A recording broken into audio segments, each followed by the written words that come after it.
लेती। आलोक को अच्छा तो लगता, लेकिन फिर वो थोड़ा सा हट जाता। कई बार ये सिलसिला चला। तब अचानक पूर्णिमा ने उससे बाइक रोकने के लिए कहा। क्या हुआ?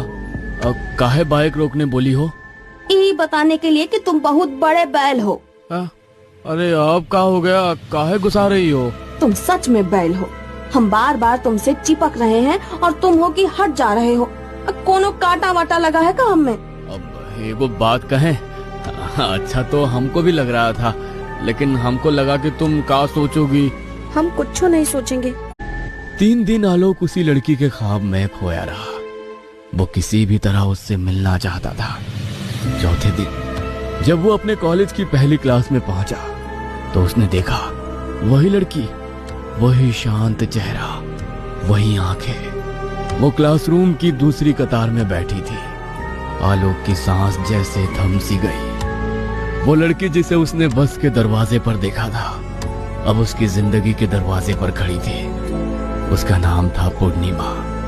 दिल की धड़कनों ने तो जैसे तालियां बजानी शुरू कर दी थी। हो जाए। उसके बाद 2 दिन तक पूर्णिमा बिल्कुल नॉर्मल रही। ऐसा लगा कि सब कुछ ठीक हो गया हो। पूर्णिमा को किसी ने कुएं वाली बात याद नहीं दिलाई। आलोक भी अब खुश था, लेकिन उसी रात। तुम ठीक हो ना पूर्णिमा? खुश हो ना?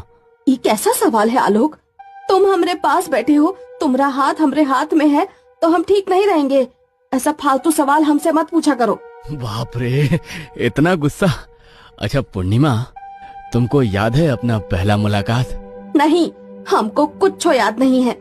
अरे वापस अपने ससुराल लौट आई। 2 दिन तक सब कुछ सामान्य रहा, लेकिन 2 दिन के बाद की बात है।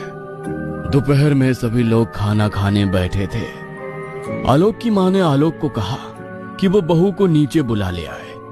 आलोक पूर्णिमा को बुलाने उसके कमरे में गया, लेकिन वो तो अपने कमरे में थी ही नहीं। आलोक ने पूरा घर छान मारा, लेकिन वो नहीं मिली। अम्मा, बाबूजी, पूर्णिमा अपने कमरे में नहीं है। कमरे में नहीं है? क्या मतलब? कहाँ गई वो? अरे बाथरूम गई होगी। अम्मा,